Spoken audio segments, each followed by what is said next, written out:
আজকে আমাদের একটা বিয়ের দাওয়াত আছে, চলেন যাও। আমরা আইসা পড়ছি আর একটু পর আমরা খেতে বসবো।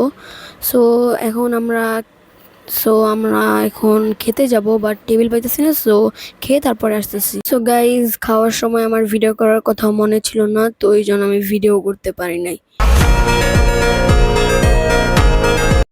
তো গাইজ, কি আর বলার, আমি যেহেতু ভুলে গেছিলাম, তো এখন তো আর কিছুই করার নাই।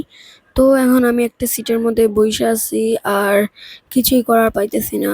যদি আমি ভিডিও না করতাম তাহলে বসে বসে মোবাইলটা একটু দেখতাম, বাট এখন তো ভিডিও করতেছি, এই জন্য কিছু করতে পারবো না।